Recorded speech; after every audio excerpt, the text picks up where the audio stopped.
much, Clark. And you know, you mentioned I retired, but actually I do have a job. I'm the dean of the Josef Korbel School of International Studies at the University of Denver. And people always say, well, what's that like? I mean, what is it like to deal with faculty members? I said, well, I've had experience with North Koreans. Faculty members do not have nuclear weapons either, so that's always something I appreciate about faculty members. At least nuclear weapons that they wouldn't want to use against us. But let me just say, what a pleasure it is to be back in the state of Washington, the real Washington. This is really a state that the other 49 states truly admire. First of all, it has a surplus with the Republic of Korea. Consul General Moon, you have to get working on that, but I think this is the only state that has a surplus with the Republic of Korea. But this state does so many things well, and I think this example, first of all, the one thing it does well is higher education, because the University of Washington is truly one of the great institutions of this country. I know the football team has been a little down this year, but let's put aside the football team and look at all the other extraordinary things. I went to a little college in Maine on the other side of the United States, and I majored in economics, and my two favorite economic professors were trained right here at the University of Washington, so I've known about this place for a while, actually. I think the University of Washington is very correct in looking to see what kind of concentrations there should be, what sort of focuses there should be. I think this Korean Peninsula Forum is a particularly excellent idea for this university to incubate, to cultivate, and ultimately to make this forum thrive. It is not just the fact of the trade numbers with Korea, it's the fact that the Pacific Northwest is joined by a very large ocean to Korea. And so many times in Korea, people would be surprised at the great interest of the United States in Korea. And it's not just historical, it's not just our peoples, it's really shared values and the importance, really, that the United States attaches to this great relationship. So I'm very pleased to be here as part of this Korean Peninsula Forum. I think I've been asked to talk tonight about regional dynamics in Northeast Asia. Regional dynamics. You know you're in a university when the talk starts with the second word is already dynamics.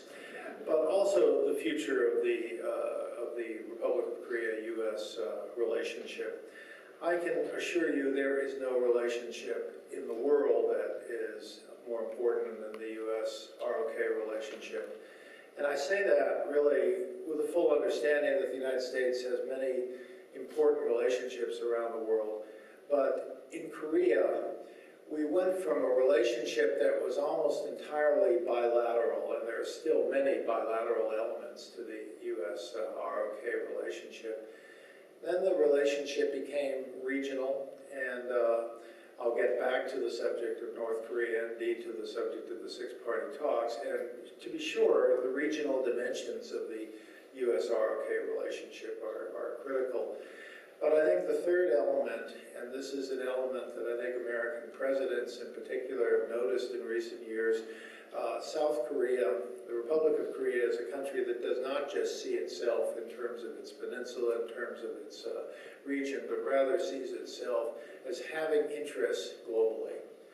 Now, I know that President Lee Myung-bak tried to talk to his fellow Korean citizens about this, and it didn't take too well necessarily. There are many Koreans who say, oh, it's a little too much. We're just trying to struggle through this week, and we really don't need to be thinking about the globe. And yet, when you look at the fact that Korea has embraced international trade, as many countries have not, you can go anywhere in the world and you will see these iconic Korean name brands.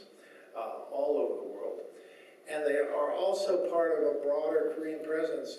There is no country apart from the United States that has a greater percentage of its population in many of different countries as missionaries than Korea. Korea has one of the highest missionary populations. So, you know, if you're in a country in Africa, chances are you're going to find a Korean missionary.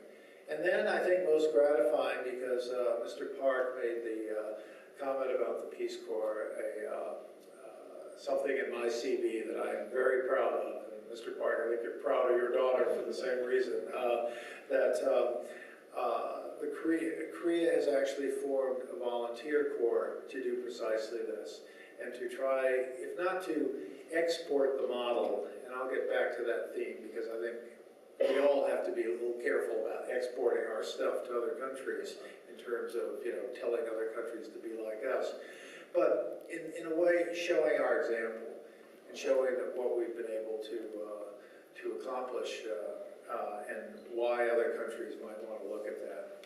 You know, I will mention one experience from the Peace Corps. You know, you put a retired Peace Corps volunteer in front of an audience and I can talk to you for hours about the Peace Corps. I'll tell you one story. In fact, it's really one that I think guided me through much of my foreign service career, and that was my job in the Peace Corps. I supervised little village banks, and I went around making sure the money was properly accounted for, and, you know, and add up ledgers and you know, make sure that everything was going okay. And one of these banks, the board of directors had clearly, I mean, the money was accounted for, but there were far too many loans in the hands of far too many people, far too few people. That is, board of directors consisting of 10% or 5% of the credit union membership, the village bank membership, and something like 50% of the loans.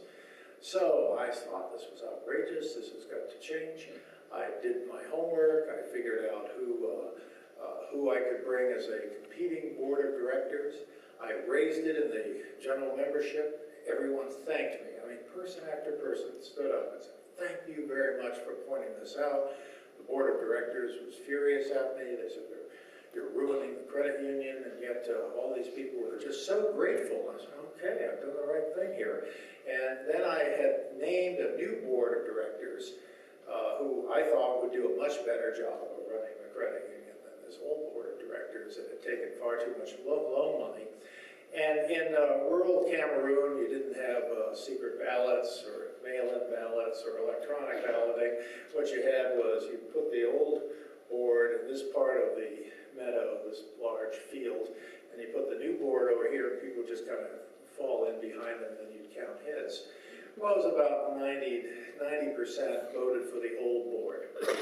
And so this was in spite of the fact that everyone was coming up to me and saying, "Thank you very much. Thank you for all you've done. This is great. You pointed this out. These people need to be, you know, well, in my words, with their thoughts, they need to be, you know, made accountable for the fact that they've taken too much loan money. So thank you very much. Very grateful." And then they vote for the old guys. And so I remember just walking out of that meeting just staggered. But the first thing I learned from it is don't choose someone else's leaders. They're going to have to do that for themselves.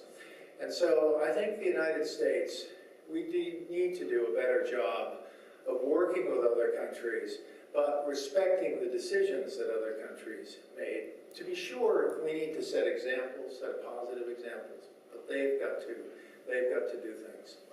And so I think as we've managed the ROK relationship, it took us a little while to figure that out, but we have definitely figured that out now.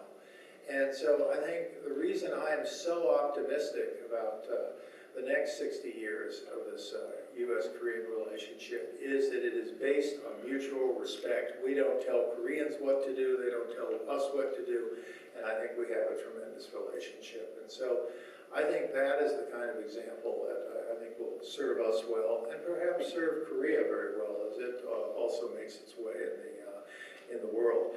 So I think the U.S.-ROK relationship is based on this mutual respect, based on shared values, based on really cultural ties that one can certainly see in this room as well, and based on a common understanding of of what some of the problems are in the world. So I think what the United States has tried to do in recent years, and I think President Obama was correct to try to do this, was to say that we need to, the United States really needs to understand that we have these very special relationships in Asia, and isn't it about time that we allow this Asia perspective, which is so well understood here in the state of Washington, isn't it about time we allow this Asia perspective to achieve the status vis-a-vis our perspective looking the other way, looking over the Atlantic Ocean? And so President Obama, just 3 years ago, stood up in front of in the APEC meeting in Honolulu, and he announced the pivot.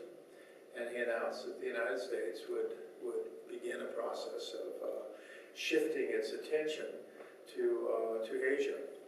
And I thought that was, for those of us who worked very hard on the issues in East Asia, I mean, I made many trips to China, I made many trips to Korea, I made something like 6 or 7 trips to Bangkok, to the Philippines. I spent a lot of time, so it was a little surprising to me that we were saying we had ignored Asia. But nonetheless, if we were going to spend more time, I certainly supported that. But I think when you do things like that, you do create some unintended consequences. And I think these unintended consequences have had a real impact in how the United States can manage its foreign policy currently and in the years ahead. The first unintended consequence was, of course, in the Middle East, where there was a sense in the Middle East that the United States somehow doesn't care anymore, and that we're not strong, we don't have a strong enough presence there. And I think the consequence of that is that there has been a kind of free-for-all going on in the Middle East.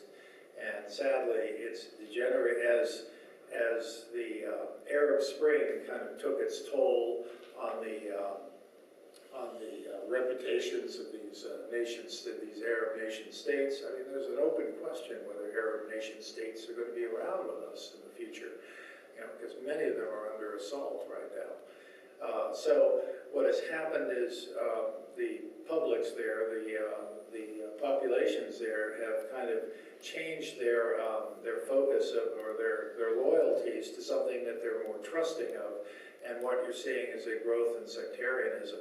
So you see more and more people in the Middle East believing that they're Shia first and a national of some state second, or Sunni first and a national of some state second. In fact, the whole Arab Middle East nation-state structure is now denounced in many quarters as a kind of colonialist venture of the British and the French, but also the U.S. now is held to blame there. So things have gone very badly in the Middle East in recent years.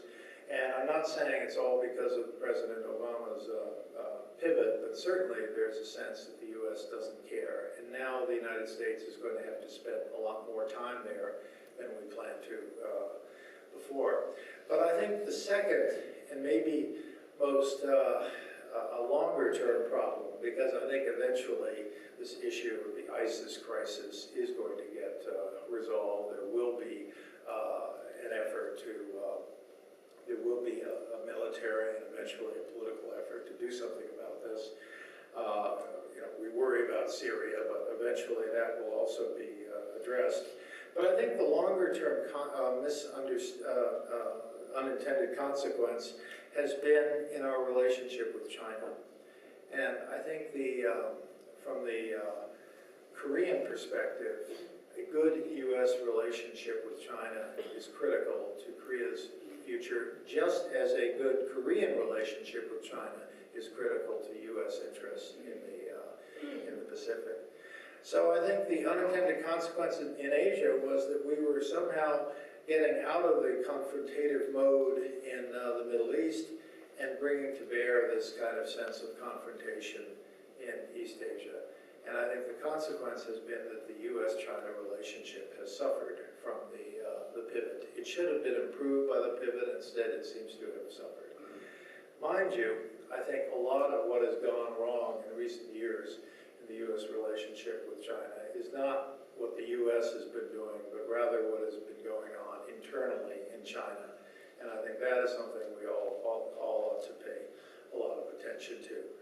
There is, just as in the Middle East, as you see these nation states kind of under siege and people reverting to other forms of loyalty, often sectarian or even tribal loyalty, we're seeing in Asia, in some countries, not all, but some countries, we're seeing an increasing sort of frustration with government, with the consequence that people are becoming somehow more nationalistic in their outlook. They somehow see the government as not somehow performing and not protecting the national interests. And we see nationalism on the rise in the region. We certainly see it to some extent in Japan, and I'll get back to that a little later. We see a little of it in Korea, but we see a lot of it in China. And I think what is happening in China today is we have a government that increasingly feels it is being rejected by its people, and the people therefore, or the government therefore, feels it has to be much more strong-minded about protecting the national interests and showing that it can manage these national interests. After all, China went through what they call a century of shame, and somehow in the view of many people in China, this century of shame somehow continues to exist, albeit in different forms. So we see in China a kind of growing nationalism. We certainly see it in their relations with Southeast Asian states.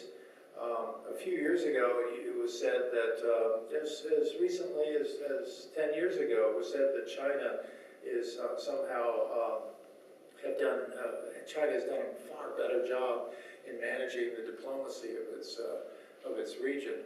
There are many stories in the U.S. press about how, in contrast to American leaders who would come to country X and spend 12 hours there and then race off to countries Y and Z, Chinese officials would come to these countries and spend 3 days there and learn the folk dances and otherwise seem very interested and doing more listening tours, while America was seen more in a sort of broadcast mode. But if you look at how China has managed some of these relationships in the most recent years, it has gone very badly. They have essentially gotten into a situation with the Vietnamese. They know the Vietnamese better than anybody, and yet when you look at the China-Vietnam relationship, it's turned a lot worse in these recent years. Of course, the Chinese have a little difficulty being introspective enough, and so they consequently blame the United States. They say, you Americans, you caused this problem with Vietnam. Well, I must say, when I was just 10 years ago, or 8 years ago, when I was dealing with the Vietnamese, they would talk about their frustrations with the Chinese, but they would never ask the U.S. to do something about them. They would understand, look, this is our problem, we need to deal with it. For example, China would tell an American oil company, if you're going to work with us, you cannot work with the Vietnamese. The Vietnamese would hear this. There are very few secrets of that kind. And so the Vietnamese would brief us on this, and I'd say, you want me to say something in Beijing? Please don't. We just want you to be aware of this. And so now, I think that situation has changed, and the Vietnamese want to see us much more engaged in somehow defending them against the Chinese. They want us to take very tough public positions.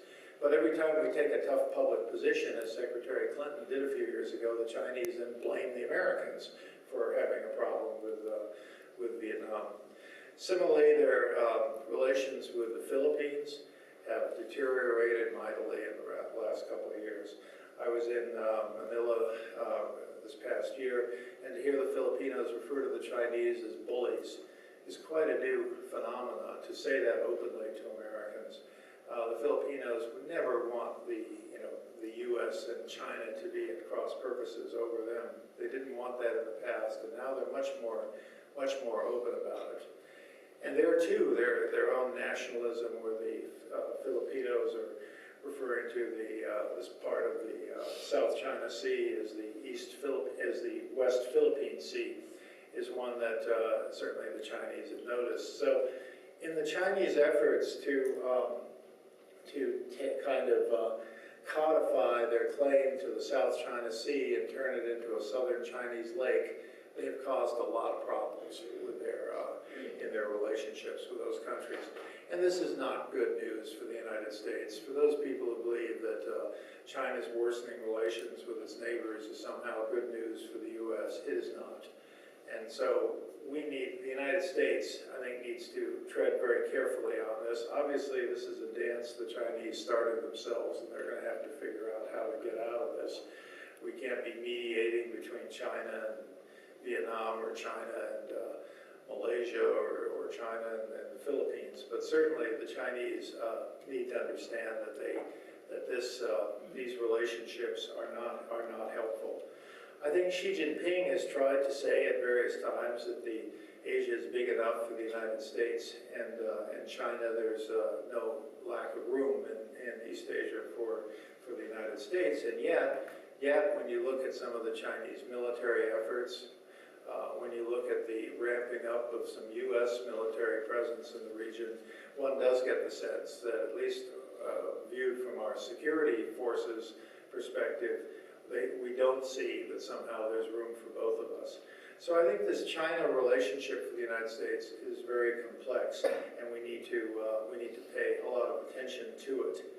But I think one of the key things that for China needs to be addressed is right on the Korean Peninsula. It is one thing to have maritime disputes with your neighbors. Almost everyone has them, except maybe the Czech Republic or Hungary or something. But everyone else has maritime disputes.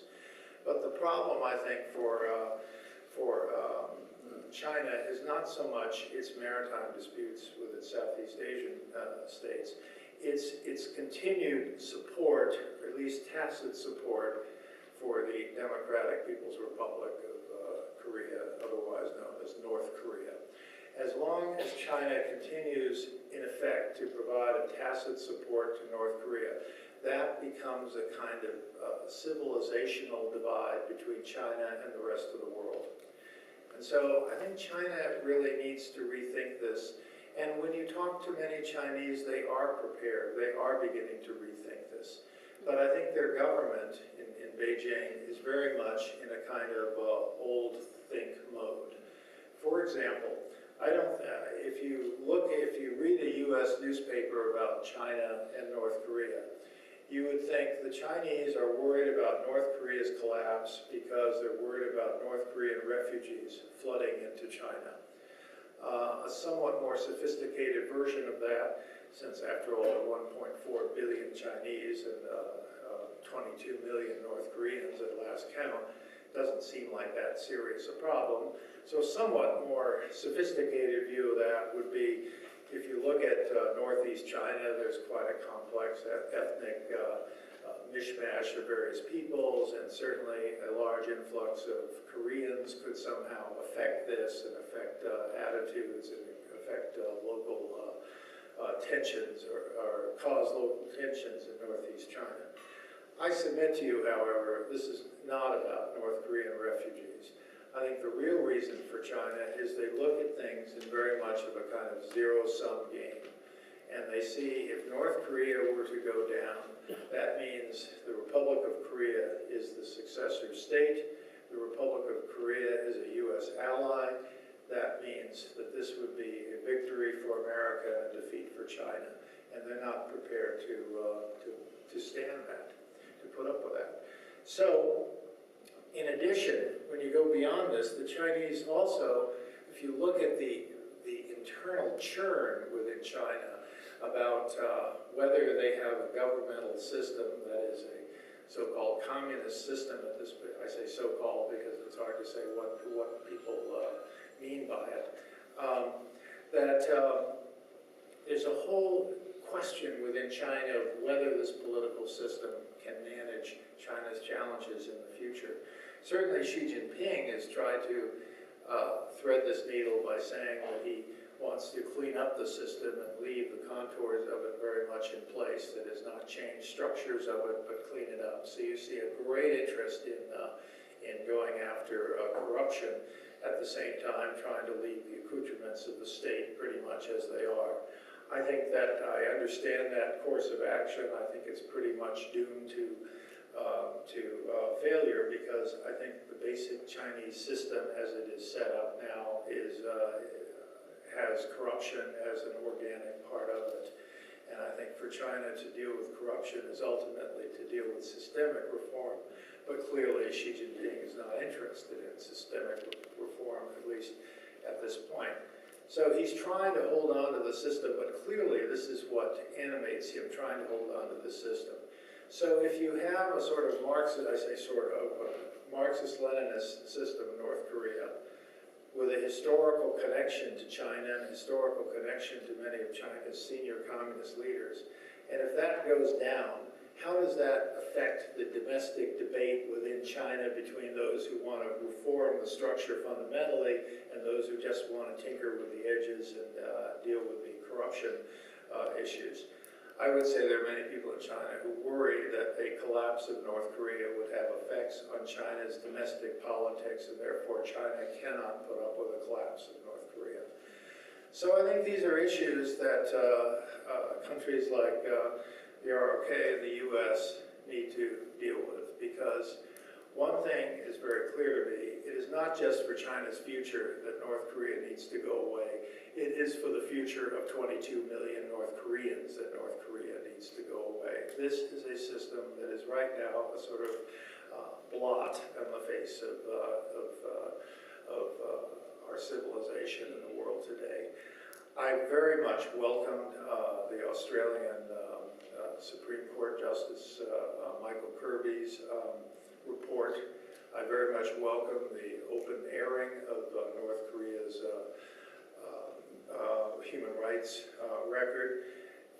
People said, well, when you were doing the nuclear talks, you didn't seem to want to talk about that publicly, and they are absolutely right, because it was hard enough to get the North Koreans to do anything on nuclear talks and say, oh, by the way, I'd now like to talk about your human rights record in addition to your Yongbyon reactor. So, no, I focused on the nuclear issue, but I think it is quite, as someone who's now not doing that, I think it's quite fair to make the point that North Korea's systematized abuse of people, which has been so documented, including by someone in this room tonight, Blaine Harden, who wrote a book about this subject. I think it's very important that this be aired. And yet the Chinese worry about this. And in fact, when they looked at the Michael Kirby report, they sort of saw themselves as somehow unindicted co-conspirators in this drama. So again, I think it speaks to a need for the ROK and the US to somehow do a much better job in building our relationships with China. It is not easy, because there's so many things we disagree with the Chinese, starting with their system, starting with their behavior to some of their neighbors, especially in Southeast Asia. I think it is going to be a big challenge, but I think we need to address this if we're going to deal with this issue of North Korea. Already the Chinese people clearly would like to see a change in how China manages its North Korean relationship. And I think our task is to try to make us appear less threatening to the Chinese government in this regard. I think there are a couple of things we could do in this regard. First of all, whenever I hear an American say, well, why are the South Koreans talking to the Chinese? Does this mean they're trying to create the balancing role, as No Mo-hyun very unfortunately and ineffectively described one day? No, I think it is very much in the United States' interest that South Korea have a good relationship with China, and that China begins to get used to the ROK as the neighbor and the successor state of the Korean Peninsula. I, for one, very much welcomed Park Geun-hye's visit to China. I very much welcomed Xi Jinping's visit to Seoul. I I think that is a relationship that the United States needs to encourage. I'd like to see us continue to have the very good cooperation that we have with the ROK. I think anytime you have two close allies, as the U.S. and the ROK are, you need to have a kind of no surprises agreement, where if the ROK is going to be talking to the Chinese about Peninsula, it would be nice if we got a briefing ahead of time. Similarly, if we're going to be talking to the Chinese, the United States is going to be talking to the Chinese, it would be nice if we also brief the South Koreans. And I think we can do that. I think we can manage this process. I think it's also important from time to time to go in there and do it together, and to have trilateral meetings. And there will be other times when I think it's also important that the United States' other ally in the region, and perhaps for South Korea, a challenge in the region. But nonetheless, I think we need to look for better ways to have cooperation with Japan on these issues. Japan is obviously a very difficult issue for the ROK today. I must say, it didn't always seem to be the case. I mean, I was in the ROK in the 1980s, and seldom did people talk about Japan in the ROK the way they do now. To some extent, it might reflect the fact that Japan is a little different than it was in the 80s, to be sure. I think, just as I said, that nationalism is something that's affected many countries. It's probably also affected Japan. Certainly, the issue of the disputed rocks, that is the the Encore rocks, as the Americans would describe them, has been an open sore in the relationship between the ROK and Japan.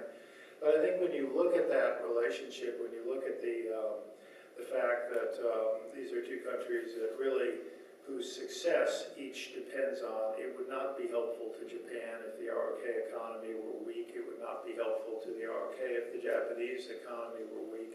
Clearly, there's a lot of interaction in the economies. There's certainly some competition, but I would say there's more scope for cooperation even than there is competition. So I think these two countries really need to figure out a better way of dealing with each other.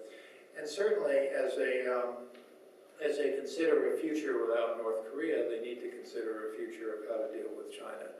I think too often in Japan, there's this kind of zero-sum notion that if China's up, Japan must be down, and if Japan is up, China must be down. Well, that's not the way it's going to work in the future. And I think it is, people need to get away from this kind of zero-sum thinking, and I think that is something that the Japanese need to do a better job of thinking through. Japan needs to be more trusting and understanding that when the ROK has meetings with Japan, they should not see it with China. They should not see it as a ROK-China effort to gang up on Japan, but rather as an effort to deal with some of these residual issues, namely North Korea. So when I look at all these different combinations, whether the U.S. talks to China at one point, or the U.S. and the ROK talk to China, or maybe Japan talks to China, these are all kind of combinations of things that we did in the six-party talks.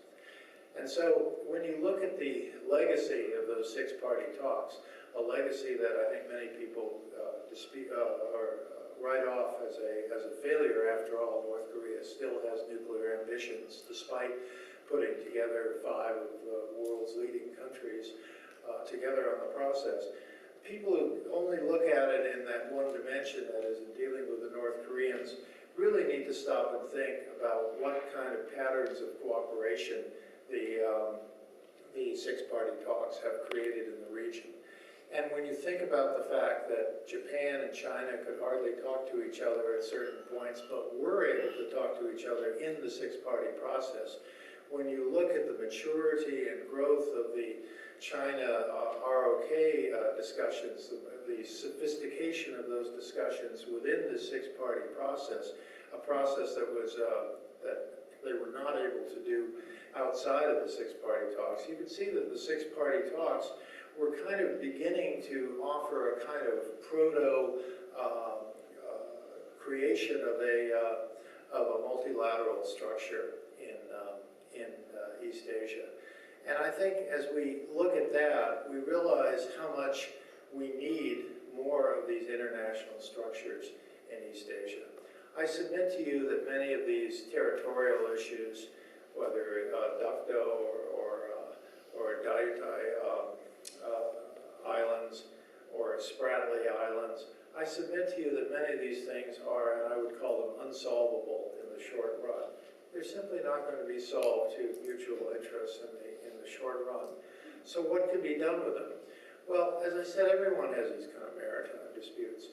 But if you look at how the Europeans, and it's funny for an American to be extolling the wisdom of the Europeans on this, but the Europeans have done a pretty good job of this, and I think we could all, Americans, Chinese, Koreans, we could all learn a thing or two from the Europeans about how they created structures. People look at Europe now, I mean, if you visit there, you turn on the television and it's one set of motorcades arriving at some meeting building, another set of motorcades leaving, and they're having meetings all the time. You won't go, what is with these people? I mean, the bane of my existence was going to meetings, and they seem to do it for the fun of it.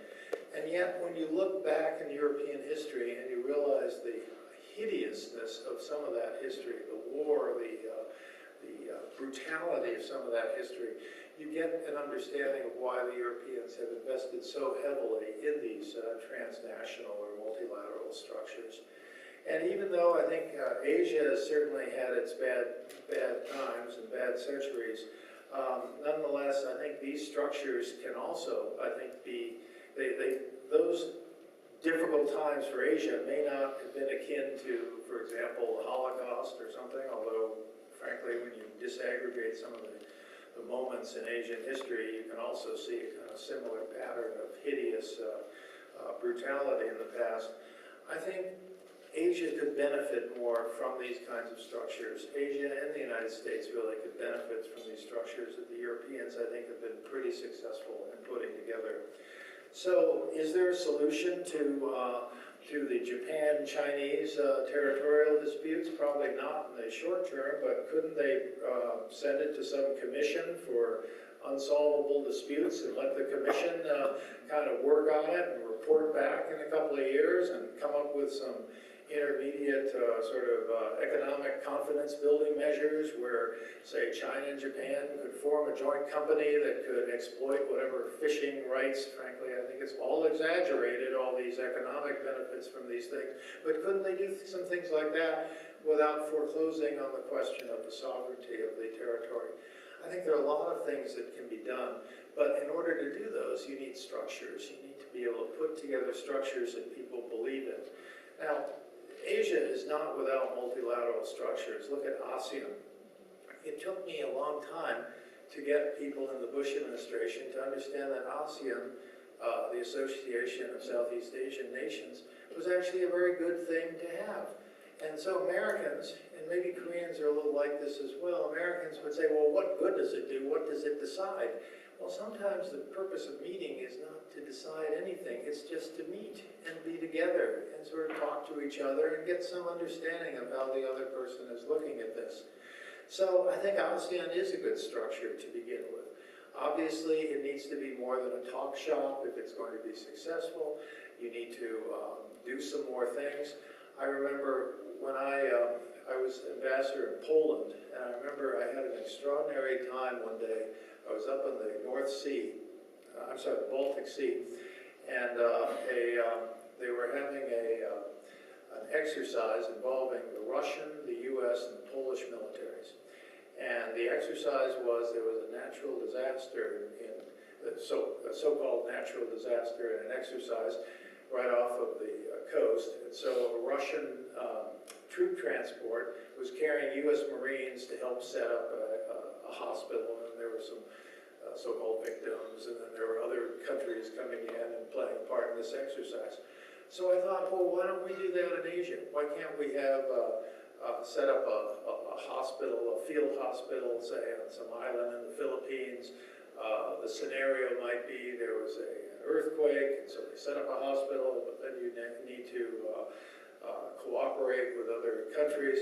It was impossible to get done. And finally, I kept working on it, and 3 years after I started working on this, but 1 year after I left the job, I heard that it was finally successful. I said, you mean they actually set up a little hospital and had Chinese doctors and American doctors? And no, what they did was, in Manila Bay, they had a Philippine helicopter drop a Filipino Marine into the water, and he was picked up by another helicopter belonging to the United States, and they had a Chinese observer. So I said, okay, well, that's a start. But the point is, I think Asia, with respect to these structures, that may have been a start, but Asia needs to pick up the pace. You know, we can do a lot more than that. And certainly, I think the U.S. would be there to be very helpful. We have a fleet that can do a lot of these things. We have a lot of experience in the Partnership for Peace in Europe and with our Eurasian partners there who are not members of NATO but are in this kind of outer family of NATO. I think a lot more could be done in Asia to begin these kinds of patterns of cooperation. I think for China, this is a whole different view of the world. And I think when we are frustrated with China, we need to understand that when a country has a 4,000-year history that doesn't quite jive with what we were trying to get the Chinese to do today, we need to be a little respectful of that 4,000-year history and understand that China does not look at every other state in the region as a kind of Westphalian equal sovereign, but rather they look at many of these states in the region as somehow tributary states. It's a very difficult concept to overcome. And the way to do that is to begin to actually do things like dropping a Chinese Marine in Philippine Bay and have them picked up by a Filipino helicopter or something like that with an American observer, whatever. But there needs to be a much more comprehensive effort at multilateralizing the issues in East Asia. With respect to North Korea, I think when the Chinese kind of understand that that North Korea is really a relic of their past rather than an element of their future. When the Chinese understand, look, we have all had friends when we were 16 years old that we would really rather not see again now. And I think the Chinese need to come to the conclusion that this was a friendship they picked up early on and it's time to move on. I don't want to sound like China's mother in this regard, but I think China needs to understand that North Korea, to somehow be perceived as the only country in the world that is somehow doing business as usual with North Korea, is not something that's acceptable to the rest of us. So I think China can grow to understand that, but I think we, the United States and especially, and the United States and ROK especially, need to convince the Chinese what we're interested in and what we're not interested in. We are not interested in humiliating China over the loss of this ally, North Korea. We're not interested in creating a situation where there are U.S. listening posts on the Yalu River or where U.S. troops would move north of the 38th parallel, thus completing MacArthur's efforts in September 1950. We need to be very clear that we're not interested in taking any kind of strategic advantage from this, but we are interested in doing something that is truly one of the great tragedies of, and overcoming this great tragedy of the 20th century, and that is giving the Korean people on the Korean Peninsula the right to decide their own future. Whether Koreans ultimately decide that they want to have 2 Koreas or 5 Koreas, that's up to the Koreans to decide. But we need to create the circumstances where the Korean people are allowed to overcome this terrible legacy of the mid-20th century and decide their own course for the future. I really do believe that the regional dynamics in Northeast Asia can allow for that. I really do believe that we can work much harder, systematically, with a clear vision and with a working compass to deal with the Chinese. I think we need to trim our sails, if I can mix the metaphor, and make clear that we have certain interests with China. And there are certain other things that whatever we say, China's just going to do whatever they do. So I think we need to be very careful to pick some priorities. I would love it if China were just like us. It's not just like us. So I don't think we should be trying to do that, but I think we should really try to convince China that with respect to certain issues of security, such as North Korea's nuclear program, that China needs to understand that we can find win-win solutions on this. I think too often the Chinese think that win-win is the name of some Burmese dissident rather than as a concept that they can somehow work to achieve in international relations. I think the Chinese can be brought around to the idea that a united Korean Peninsula is not a threat to them and indeed provides an opportunity. Ultimately, Northeast Asia has so many, its opportunities are enormous, and yet it has, because of North Korea, been an exporter of crises more than an exporter of anything else. And I think what we need to do is try to work together to contain those crises, to contain this threat of North Korea. If in the meantime we have to thicken up our military readiness, then that's what we'll have to do. But I don't think we have forever to deal with this North Korean nuclear issue.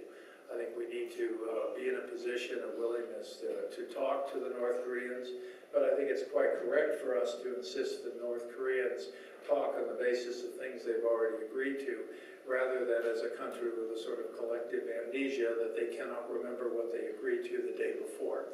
So I think we need to be really very clear with the North Koreans that they have agreed to give up their nuclear weapons, and we have agreed to put a lot on the table in response to that, to giving up their nuclear weapons, but that we are not going to just talk for talking's sake.